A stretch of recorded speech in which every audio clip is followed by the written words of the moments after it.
JEE math bones channel में आपका स्वागत है। तो हम आज बात कर रहे हैं जेई मेंस 2 अप्रैल मॉर्निंग शिफ्ट का पेपर, उसकी बात कर रहे हैं। और हम यहाँ पे ये देखेंगे कि कैसे हमने अप्रोच करना था क्वेश्चन को, और हम कुछ इम्पॉर्टेंट पॉइंट्स भी देखेंगे, जैसे कि कुछ कॉन्सेप्ट्स जो होते हैं उसको भी देखते हुए चलेंगे। क्वेश्चन के साथ साथ मैं कॉन्सेप्ट को भी डिस्कस करूँगा। तो देखते रहिए और बने रहिए इस चैनल पे। और मैं बहुत ही इम्पोर्टेंट टॉपिक जो है इस क्वेश्चन से रिलेटेड, जो भी इम्पोर्टेंट पॉइंट्स होगा उसको हम क्वेश्चन के साथ साथ ही आपके साथ डिस्कस करूँगा, और जो भी इम्पोर्टेंट पॉइंट्स होगा मैं उसको अंडरलाइन करके आपके सामने रखूँगा। तो आप बने रहिए वीडियो में और देखिए कि मैं कैसे जो अप्रैल मेंस में जो क्वेश्चन आया था मॉर्निंग शिफ्ट में उसको हम डिस्कस करते हैं। तो चलिए स्टार्ट करते हैं पहले क्वेश्चन से। तो पहला ही क्वेश्चन है हमारा न्यूटन्स फार्मूले से। तो न्यूटन्स फार्मूला आपने पढ़ा होगा स्टार्टिंग में। तो जब आप क्वाड्रेटिक इक्वेशन पढ़ रहे थे तो आपको कुछ ऐसा दिया गया था, एस एन इक्वल टू अगर alpha N plus minus beta की पावर एन हो, तो इस तरीके से अगर कोई रिलेशन दिया हुआ हो तो हम इसमें अगर कोई क्वाड्रेटिक दिया हुआ हो, जैसे कि X square plus X plus 1 equal to 0, तो और हमें कुछ बात की हुई हो, कुछ S10 S11 और S12 की, अगर इस तरीके से कुछ टर्म्स यूज में आ रहा हो तो ये इक्वेशन को सेटिस्फाई करता है। मतलब हम क्या करते हैं, एक्स स्क्वायर की जगह पे S10 जो सबसे बड़ा हो उसको हम रखते हैं। तो सबसे बड़ा 12 दिख रहा है हमारा, S12, उससे छोटा S11, उससे छोटा S10। तो एक्स स्क्वायर की जगह हमें क्या रखना है, S12 प्लस एक्स की जगह हमें कोएफिशिएंट जो एक्स है उस कोएफिशिएंट अगर है तो साथ में भी रह सकता है, 2 अगर है तो यहाँ 2 इंटू S11 लिखेंगे। और फिर सबसे छोटा हमारा S10 है तो 1 की जगह पे S10 लिखना है।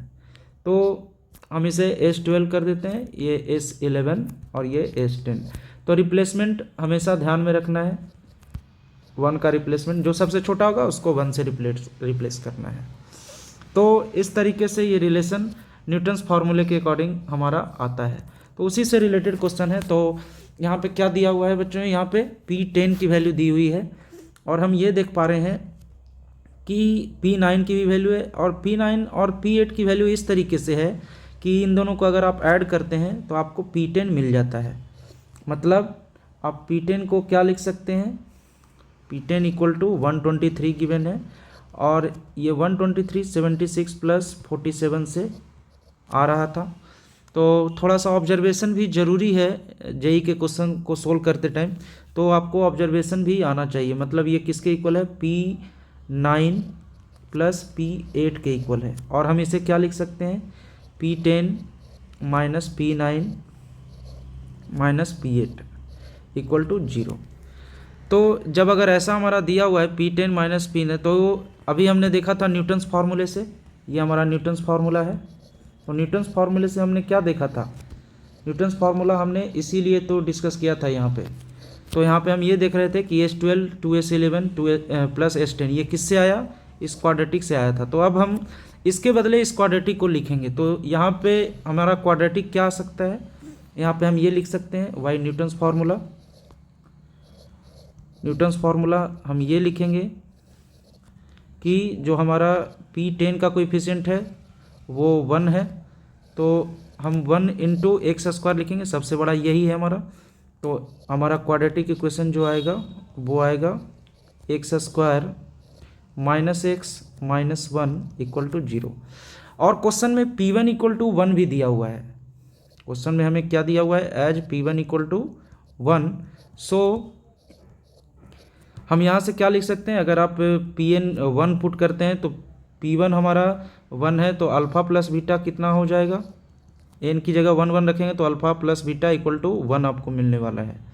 और अगर आप इस क्वाड्रेटिक को देखें तो सी वाई ये होता है, तो अल्फ़ा इंटू बीटा क्या होगा, अल्फ़ा बीटा तो रूट्स ही होंगे इसके, तो -1/1 मतलब अल्फ़ा इंटू बीटा भी -1 होने वाला है। और हमें फाइंड क्या करना है, the quadratic equation whose roots are 1 by alpha and 1 by beta. तो क्वाड्रेटिक इक्वेशन क्या होता है, अगर हमें रूट्स पता हो तो फॉर्मूला होता है एक्स स्क्वायर माइनस, यहाँ रूट्स हमारा 1/अल्फ़ा है तो 1/अल्फ़ा अपॉन 1/बीटा और into x plus alpha into beta, तो यहाँ 1/अल्फ़ा इंटू बीटा इक्वल टू 0। अब कुछ नहीं करना है, इसे सिर्फ सिंप्लीफाई कर देना है और हमारा आंसर आ जा रहा है। तो अल्फ़ा प्लस बीटा और एक्स अपॉन 1/अल्फ़ा बीटा इक्वल टू 0, और अल्फ़ा प्लस बीटा की वैल्यू 1 दिख रही है, तो x square minus 1 upon minus 1 into x plus 1 upon minus 1, और इस तरीके से ये हमारा आंसर आ गया X square plus X minus 1 equal to 0। तो हमें कोई ऑप्शन में दिख रहा होगा, हमारा ऑप्शन फर्स्ट जो है वो करेक्ट दिख रहा है। तो इस तरीके से हमें देखना था इस क्वेश्चन को न्यूटन्स फार्मूले से। बहुत इंपॉर्टेंट फार्मूला है ये, कुछ अलग तरीके से न्यूटन्स फार्मूले के यूज पे ये क्वेश्चन पूछा गया है। तो थोड़ा सा ही अलग होता है, आप जो पढ़ते हो उससे थोड़ा अलग जेईई मेंस वाले पूछते हैं। तो बने रहिए ऐसे ही, और आइए अब हम देखते हैं दूसरा क्वेश्चन। तो दूसरा क्वेश्चन जो है हमारा एपी से कनेक्टेड है। तो एपी से अगर है ये हमारा क्वेश्चन, तो पहले तो हमें समेसन को ब्रेक करना होगा। तो समेसन हमारा कहाँ से कहाँ दिख रहा है, k इक्वल टू 1 से लेके 12 और a 2k minus 1 equal to क्या दिख रहा है बच्चों, -72 अपॉन 5 इंटू A1। और जब हम 1 की वैल्यू पुट करते हैं तो A1 plus A3 plus dot dot dot A23 equal to -72 upon 5 into A1 है। उसके बाद ऑलरेडी दिया हुआ है क्वेश्चन में कि ये एपी में है, तो हम इसे क्या लिखेंगे, a+3 को हम क्या लिखते हैं, a+2d plus dot dot dot, अगर हम 23 को लिखें तो a+22d, एक कम लिखा जाता है, प्लस और इक्वल टू -72 अपॉन 5 इंटू ए, क्योंकि A1 a है। अब हम देख रहे हैं कि a कितनी बार रिपीट हुआ होगा, a 12 टाइम्स, क्योंकि 1 से 12 जा रहा है तो 12a हो जाएगा, और प्लस 2d को अगर हम कॉमन लें तो एक के बाद 2d स्टार्ट हुआ है, तो मतलब 12 माइनस 1 करेंगे तो 11, मतलब 1 plus 2 plus dot dot dot 11 तक जाएगा ये, और ये -72 अपॉन 5 इंटू ए।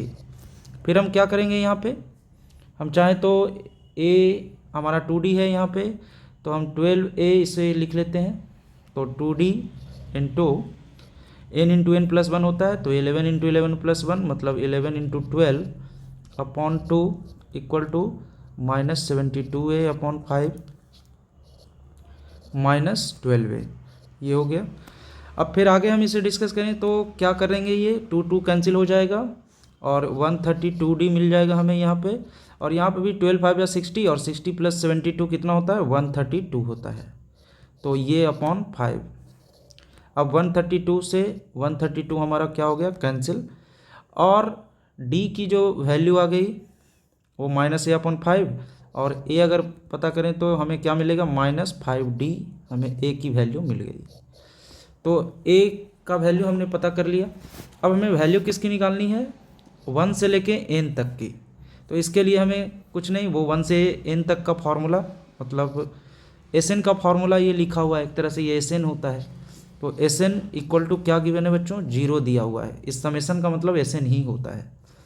तो Sn का फॉर्मूला क्या होता है, n/2 इंटू 2a, वही 10th वाला formula, plus n-1 into D equal to 0। n/2 तो पॉजिटिव है, वो उधर गया, 2a इक्वल टू हमारा आ गया minus of n-1 into D, और आपको तो पता ही है a की वैल्यू, तो -10d equal to minus of n-1 into D, और इस तरीके से हमारा आंसर आ गया, डी कैंसिल, और n इक्वल टू 11 हमें मिल गया। तो काफ़ी इजी क्वेश्चन था ये, भले समेसन में दिख रहा था तो थोड़ा सा लग रहा था कि हाँ नहीं हो पाएगा, लेकिन काफ़ी इजी क्वेश्चन था। तो दूसरा क्वेश्चन हमारा एपी से। अब हम आते हैं तीसरे क्वेश्चन पे। तो तीसरा क्वेश्चन जो है हमारा वो रिलेटेड है हाइपरबोला से, और हाइपरबोला से रिलेटेड है, तो हमें यहाँ पे पहले क्या फाइंड करना होगा, इसमें उसने डायरेक्ट्रिक्स की बात की है। तो पहले जब भी कोनिक्स का क्वेश्चन हो या फिर कोई वर्ड प्रॉब्लम्स हो, तो उसको पढ़ के आप उसे का जो गिवन पॉइंट है वो सबसे पहले लिख लिया करें। तो गिवन अगर हम देखते हैं तो हमारा हाइपरबोला का इक्वेशन है जो कि बहुत इंपॉर्टेंट है, वो पहले लिख लेते हैं, y square upon b square equal to 1, standard hyperbola ही है।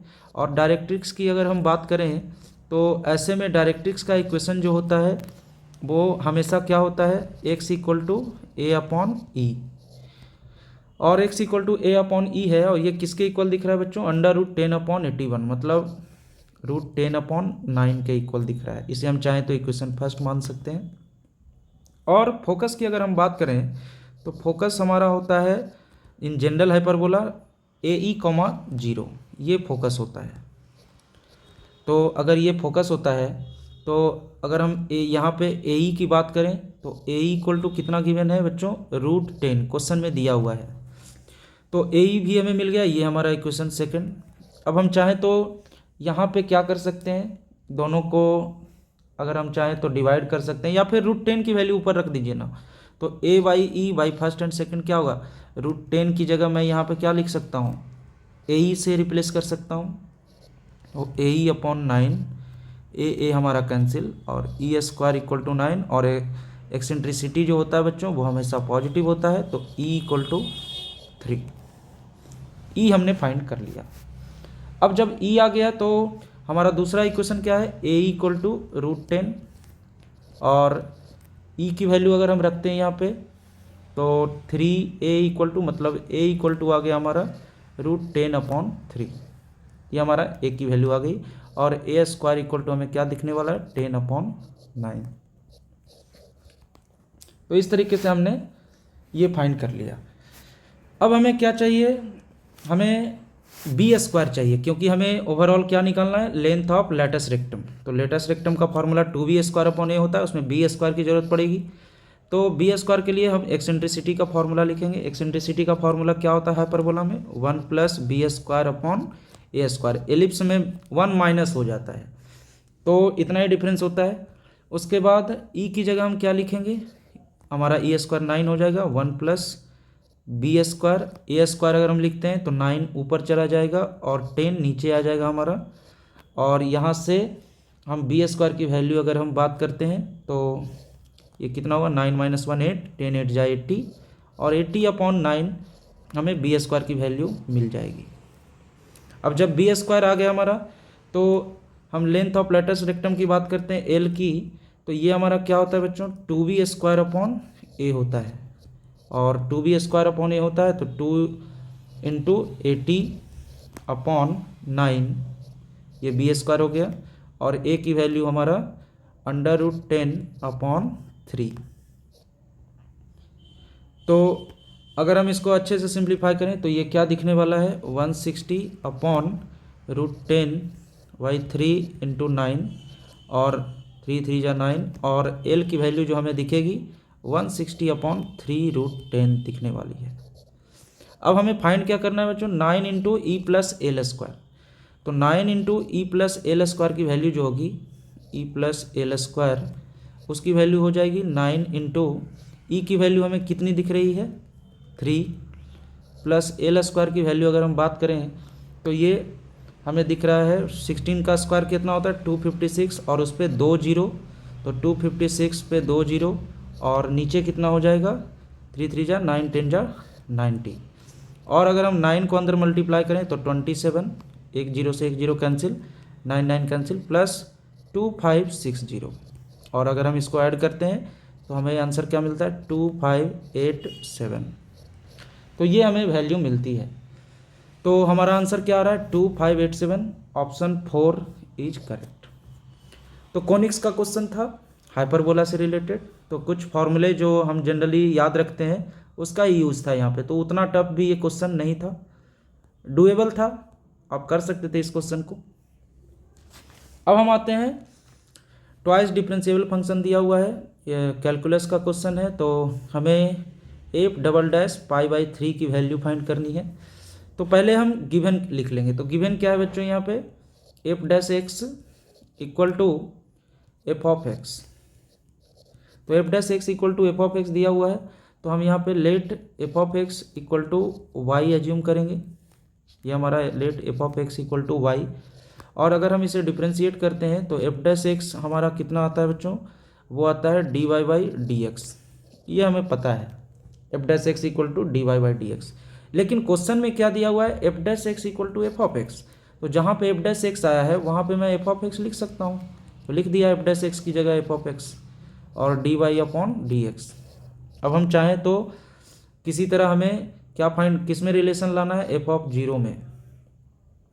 तो हम यहाँ पे एक काम करते हैं, इसे इंटीग्रेट करते हैं, F of x into D x. क्यों करते हैं वो देखिए यहाँ पे डी वाई, तो यहाँ पे डी एक्स और डी वाई अवेलेबल है हमारे पास, तो हमें किसी तरह कर्व लाने की कोशिश कर रहे हैं ताकि हमें कर्व का इक्वेशन मिल जाए और हम फिर डिफरेंशिएट, डबल डिफरेंशिएट करके ये सारी चीज़ें ले आएँ।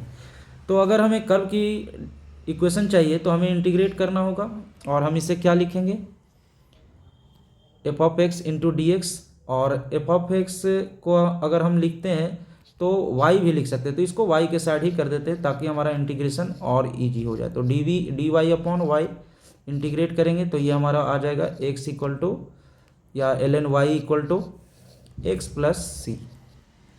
ये हमारा इंटीग्रेशन से आ गया हमारा ये। और y की अगर हम वैल्यू पता करते हैं तो e की पावर x इंटू ई की पावर c हो जाएगा लॉग की प्रॉपर्टी से।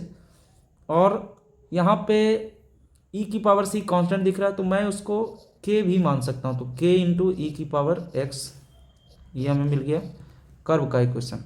अब कर्व का इक्वेशन दिया हुआ है तो k की वैल्यू हम फाइंड कर सकते हैं क्योंकि ऑलरेडी गिवन है F of zero equal to 1/2, और इसका मतलब क्या होता है, x equal to zero and y equal to 1/2 आपको इस कर्व में रखना है। तो अगर हम इसे कर्व में रखते हैं तो हमें क्या मिलता है, k की वैल्यू y की जगह 1/2 और k को जैसा वैसा ही इंटू ई की पावर जीरो, तो k की वैल्यू हमें मिल गई बच्चों 1/2। तो k की वैल्यू हमने फाइंड कर लिया, और जैसे ही k आएगा हमारा फंक्शन आ जाएगा, तो y equal to F of X equal to कितना आएगा हमारा e की पावर x अपॉन 2। और यहाँ से हमें f डबल डैश चाहिए, तो पहले हम एक बार डिफ्रेंशिएट करते हैं, तो आप कितनी बार भी डिफ्रेंशिएट करिए ये फंक्शन वही रहने वाला है f e की पावर x/2। और अगर e की पावर x/2 है तो हम देख भी पा रहे हैं कि f डैश जीरो भी हमारा क्या है, वो भी आ रहा है 1/2 जो कि क्वेश्चन में दिया हुआ है। तो मतलब हमारा प्रोसेस सही चल रहा है। अब हम आगे फिर डबल डिफ्रेंशिएट करते हैं, तो f डबल डैश एक्स हमें क्या मिलने वाला है, e की पावर x अपॉन 2। और हमें क्या चाहिए बच्चों, हमें चाहिए f डबल डैश π/3। तो जहाँ पे x है वहाँ π/3 रख दें, तो आपका आंसर क्या आने वाला है, e की पावर π/3 अपॉन 2, जो कि आपको ऑप्शन में दिख रहा होगा। और हमारा ऑप्शन दिख रहा है e की पावर π/3 अपॉन 2। तो काफ़ी अच्छा क्वेश्चन था, ट्वाइस डिफरेंशिएबल फंक्शन का यूज करके उन्होंने डबल डिफरेंशिएशन की ही वैल्यू पूछ ली थी। एक्चुअली इसमें ये पता नहीं चलता है कि हमें इंटीग्रेट कब करना है, या इंटीग्रेट करना है या नहीं करना है। तो कुछ डिफरेंशियल इक्वेशन जैसा ही क्वेश्चन था ये। अब हम आते हैं दूसरे क्वेश्चन पे। ये हमारा question system of linear equations, जो कि डिटर्मिनेंट में हम पढ़ते हैं। तो पहले तो हम ये बता दें कि इनफाइनाइट सॉल्यूशन की बात हो रही, तो आपने वो फ्लो चार्ट पढ़ा होगा जिसमें डेल्टा एक बार क्या होता है, नॉट इक्वल टू जीरो होता है। नॉट इक्वल टू जीरो होता है तो क्या आता है बच्चों, यूनिक सॉल्यूशन आता है, यूनिक सॉल्यूशन। और डेल्टा की वैल्यू अगर हमें जीरो मिलती है तो उससे दो केसेस निकल के आते हैं। एक केसेस होती है इनफाइनाइट की, जो कि हमें चाहिए, तो हम इसी की बात करते हैं। तो एक की वैल्यू होती है इनफाइनाइट सॉल्यूशन, और एक में क्या मिलता है हमें, तो वो फ्लो चार्ट आपको याद आ रहा होगा। और इनफाइनाइट सॉल्यूशन के लिए क्या क्या कंडीशन होनी चाहिए, डेल 1, डेल्टा 2, डेल्टा 3, ये सारे क्या होने चाहिए, जीरो होने चाहिए। तो हम इसी की बात कर रहे हैं। तो बस कुछ नहीं, अगर आपको इनफाइनाइट सॉल्यूशन चाहिए तो आप इसमें डेल्टा निकालने पे ना जाएं, क्योंकि अगर आपने डेल्टा पहले आप लिख लीजिए, डेल्टा लिखने की ज़रूरत है डेल्टा को। तो डेल्टा अगर हम लिखें तो 3 - 1 बीटा 2 अल्फ़ा 1 1 1 4, ये हमारा डेल्टा आएगा। और अगर हम यहाँ पे डेल्टा लिखने जाएंगे, इसको सोल्व करने जाएंगे, तो अल्फ़ा बीटा दोनों में रिलेशन आएगा। और आप फंस सकते हैं, क्योंकि यहाँ पे 9 अल्फ़ा की बात हो रही है लेकिन हमें 4 अल्फ़ा मिल रहा है यहाँ से। तो आप 4 अल्फ़ा 4 3 जा 12 हो रहा है, 9 अल्फ़ा नहीं आ रहा है यहाँ पे। तो आपको डेल्टा निकालने में टाइम वेस्ट नहीं करना है। डेल्टा से आपको अल्फ़ा बीटा में सिर्फ रिलेशन मिलने वाला है, उससे कुछ होगा नहीं।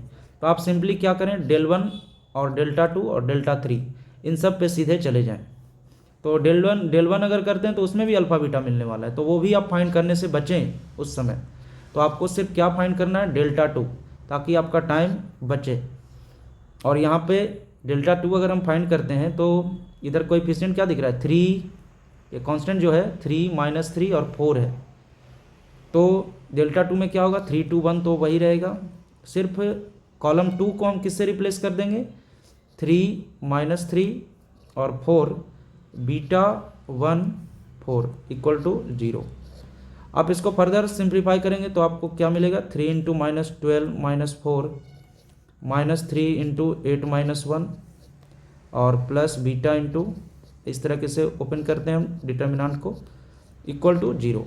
और यहाँ से हमें क्या मिलने वाला है, -16 मतलब -48 और यहाँ से 7 3 जा 21, तो माइनस में दोनों है तो -69 हो जाएगा ये, और यहाँ से 11 बीटा इक्वल टू 0। और हमें यहाँ से बीटा की वैल्यू मिल गई 69/11। तो अगर हमें चेक करना हो तो सही चल रहा है कि नहीं, तो हाँ सही चल रहा है। देखो यहाँ पे 22 बीटा के साथ है भी, 11 का मल्टीपल है, तो हाँ लगभग सही चल रहा है। अब हम डेल्टा 3 की अगर हम बात करें तो डेल्टा 3 क्या आएगा बच्चों, डेल्टा 3 हमारा आ जाएगा, इस बार कॉलम 3 को हम कांस्टेंट से रिप्लेस करते हैं, तो 3 2 1 -1 अल्फ़ा 1, और इस बार बीटा 1 4 की जगह 3 -3 4, ये इक्वल टू 0 करना है। और जब आप इसे ब्रेक करेंगे तो 4 अल्फ़ा माइनस प्लस हो जाएगा ये 3 +1 इंटू 8 +3 और +3 into 2 minus alpha equal to 0। ये हमारा डिटर्मिनेंट हमने ब्रेक किया। और यहाँ से हमें क्या मिल रहा है, तो ये 4 3 जा 12 अल्फ़ा +9, इधर 11 है और इधर 3 2 जा 6 -3 अल्फ़ा। तो 12 अल्फ़ा -3 अल्फ़ा कितना दिख रहा है बच्चों, 9 अल्फ़ा, और फिर प्लस यहाँ से हमें 9 मिल रहा है, और प्लस 11 + 6 कितना होता है, 11 + 6 17 होता है, और 17 + 9 कितना हो जाएगा, 26 इक्वल टू 0। तो अल्फ़ा की वैल्यू -26/9 दिख रही है। अब हमें वैल्यू किस चीज़ की फाइंड करनी है, 22 बीटा -9 अल्फ़ा की। तो इसकी वैल्यू क्या होगी, 22 इंटू 69/11 और -9 इंटू अल्फ़ा की वैल्यू -26/9, तो हमारा माइनस माइनस प्लस हो गया, 11 2 जा 22 और 69 2 जा 138 होता है, और प्लस 9 9 कैंसिल हो गया, +26। तो इसको अगर हम ऐड करते हैं तो हमें 164 हमारा पूरा आंसर आता है। तो 164 ऑप्शन में है क्या, हाँ, तो ऑप्शन बी इज करेक्ट। तो ये हमारा सिस्टम ऑफ लीनियर इक्वेशन से कनेक्टेड क्वेश्चन था। तो इसको हमने टाइम को बचाते हुए किया, आपको भी वैसे ही करना चाहिए। डेल 1 और डेल्टा फाइंड करने में आप टाइम ना वेस्ट करें, आप देख लें पहले ही कि क्या होने वाला है क्वेश्चन में, उसके बाद अटेम्प्ट करें। उसके बाद अब हम आते हैं नेक्स्ट क्वेश्चन नंबर 7, शायद इसमें क्वेश्चन नंबर 7 है। तो नंबर की हम बात नहीं कर रहे हैं, हम आते हैं सिर्फ क्वेश्चन पे। तो क्वेश्चन में हमारा क्या है, लिमिट का क्वेश्चन है ये, और कुछ अननोन्स दिए हुए हैं, उसको फाइंड करना है। तो आपको इसमें ये ध्यान रखना है कि जब आप लिमिट की वैल्यू पुट कर रहे हैं तो फॉर्म कौन सा बन रहा है, तो एट x टेंडिंग टू 0 हमारा फॉर्म बन रहा है 0/0, क्योंकि ऊपर 0 बन रहा है, तो ज़रूर sin 2x माइनस बीटा को क्या होना चाहिए, sin 2x minus beta x को 0 होना चाहिए, ये भी 0 होना चाहिए, तभी तो, क्योंकि ये 0/0 फॉर्म है ना। और जब ऐसा होगा तो क्या होगा, Γ-1 जो दिख रहा है, Γ-1 इंटू e⁻x², ये भी 0 हो जाएगा। अगर आप स्प्लिट करेंगे तो ये भी 0 हो जाएगा, और ये तो गामा की वैल्यू यहाँ से आ गई कितनी 1। तो गामा की वैल्यू हमने ईजिली फाइंड कर लिया, क्योंकि जब आप 0 रखोगे तो यहाँ पे भी 0 आएगा और इक्वल टू 0 होगा, 0/0 फॉर्म अगर चाहिए तो, और 0/0 फॉर्म ही आएगा। अब बचा कौन सा, तो ये वाला पोर्शन आपका बच गया, ये वाला। अब इसको हम देखते हैं सोल्व करके इसमें क्या होता है। तो जब हम इसको सोल्व करने जाते हैं बच्चों, तो हमें मिलता है x² sine alpha x upon sine 2x minus beta x equal to 3।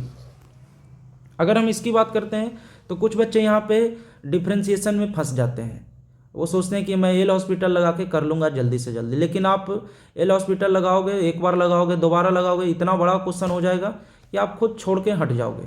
तो एल हॉस्पिटल तो काफ़ी मतलब ट्राई करना ही मत यहाँ पे, क्योंकि अगर आपने यहाँ पे ट्राई किया तो आप बहुत बुरी तरह से फंसेंगे। तो आपको याद क्या रखना है, आपको जो सीरीज आपने ध्यान में रखी थी प्रिपरेशन के टाइम पे, उसको ध्यान में रखना है। तो साइन एक्स की सीरीज पढ़े होंगे आपने, तो साइन एक्स की सीरीज जो होती है, अगर आप जिनको नहीं याद है वो ऐसे भी याद रख सकते हैं कि f(0) कैसा होता है Maclaurin series, f(0) upon factorial 0 plus यहाँ पे x की पावर 0, f(x की पावर 1), इस तरीके से f'(0), एक बार डिफ्रेंशिएशन तो फैक्टोरियल 1, फिर x² तो f'(0), इस तरीके से फैक्टोरियल 2।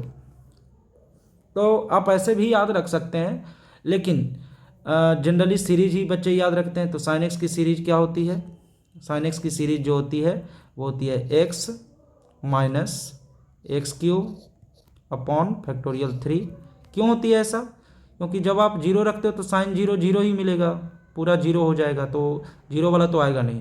1 की अगर हम बात करें तो एक बार डिफ्रेंशिएट करेंगे तो साइन एक्स का डिफ्रेंशिएशन कॉस एक्स होता है, कॉस एक्स का 0 हो गया, कॉस 0 आप रखोगे तो 1 आ जाएगा, और एक्स की पावर 1 तो एक्स आपको मिल गया।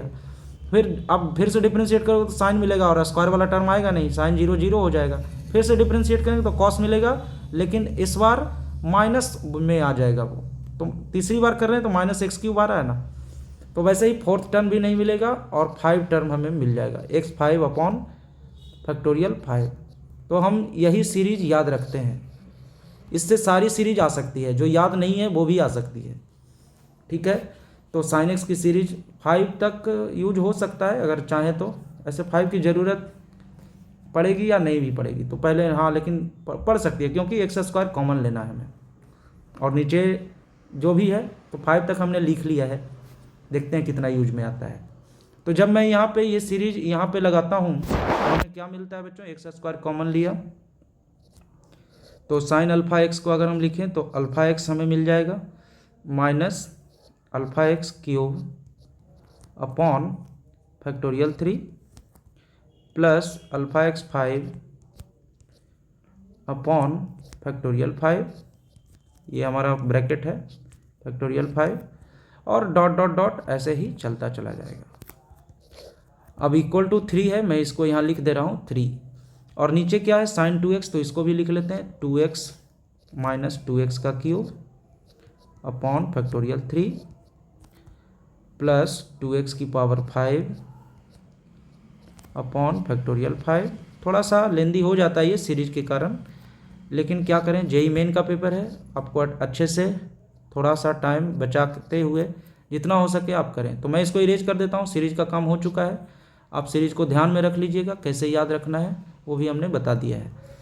अब हम यहाँ पे क्या करेंगे, जैसे ही x² को अंदर मल्टीप्लाई करेंगे, ये क्या बन जाएगा बच्चों, अल्फ़ा x³ माइनस अल्फ़ा³ x की power 5 upon 6 plus alpha 5 x की पावर 7 अपॉन फैक्टोरियल 5, और ऐसे ही वो चलता चला जाएगा। और नीचे हम क्या देख रहे हैं कि 2x है, इधर बीटा x है, तो x कॉमन ले लिया तो 2 माइनस बीटा इंटू x और minus 8x³ upon 6 32 x5 upon factorial 5 ही लिखते हैं, क्या ज़रूरी है, इक्वल टू 3। अब हम जैसे ही ऊपर से x³ कॉमन लेंगे, हमें क्या मिल जाएगा, x³ इंटू अल्फ़ा माइनस अल्फ़ा³ x² upon 6 plus alpha 5 x4 upon factorial 5, और ये डॉट डॉट डॉट चलता चला जा रहा है। और नीचे आप देख रहे हैं कि x का टर्म क्या होना चाहिए, अगर एक्स क्यूब दोनों की डिग्री सेम है तो x का टर्म तो जीरो होना चाहिए। मतलब यहाँ से जो हम देख रहे हैं ये वाला टर्म हमारा जीरो होना चाहिए अगर लिमिट को एग्जिस्ट करना है तो 2 minus beta equal to zero, और यहाँ से हमें बीटा भी मिल गया और बीटा इक्वल टू कितना आ गया बच्चों, 2 आ गया। अब हम लिमिट की वैल्यू अगर रखते हैं तो लिमिट की वैल्यू कितनी है, लिमिट की वैल्यू हमारा है 2x हमने यहाँ लिख लिया है, तो minus 8x cube, x cube फिर से हमने कॉमन लिया तो -8/6 हमें मिलने वाला है, -8/6 प्लस 8 हमने एक्स क्यूब हमने कॉमन लिया तो 32x² मिलने वाला है, और प्लस डॉट डॉट डॉट और इक्वल टू 3। फिर से एक्स क्यूब हमारा कैंसिल हो गया। जब मैं लिमिट x टेंस टू 0 रखूँगा तो ये सारे टर्म 0 हो जाएंगे, और ओवरऑल क्या बचेगा हमें इक्वेशन में, हमें इक्वेशन में मिलेगा अल्फ़ा अपॉन -8/6 इक्वल टू 3। और यहाँ से अल्फ़ा की वैल्यू जब -8/6 उधर जाएगा तो 3 2 जा 6 और -4 हमें अल्फ़ा की वैल्यू, और आंसर क्या आ जाएगा हमारा, तो अल्फ़ा प्लस 2 बीटा हमें फाइंड करना है प्लस गामा। तो सारी वैल्यू हमने फाइंड कर ली है, अल्फ़ा की वैल्यू 1, बीटा की वैल्यू 2 और गामा की वैल्यू हमें कितनी दिख रही है, 1 मिल रही है। तो अल्फ़ा की वैल्यू हमारी है -4 और बीटा की वैल्यू 2 और प्लस गामा की वैल्यू +1। तो हमें आंसर कितना मिल रहा है, 1 मिल रहा है हमारा आंसर। तो ऑप्शन कौन सा होना चाहिए, बी हमारा करेक्ट ऑप्शन है। तो इस तरीके से हमने लिमिट का क्वेश्चन सीरीज का यूज करते हुए किया हमने। तो मैं ये जो सॉल्यूशन बता रहा हूँ आपको पार्ट वाइज मैं बता रहा हूँ, और ये पहला पार्ट है। फर्स्ट पार्ट में हमने इतने क्वेश्चन किए हैं। अगर आपको और क्वेश्चन का सॉल्यूशन देखना है तो आपको दूसरे पार्ट में आपको जाना चाहिए, क्योंकि वहाँ पे और इम्पॉर्टेंट क्वेश्चंस डिस्कस करेंगे। आगे जो भी है इस शिफ्ट में जो क्वेश्चन है उसको हम दूसरे पार्ट में डिस्कस कर रहे हैं।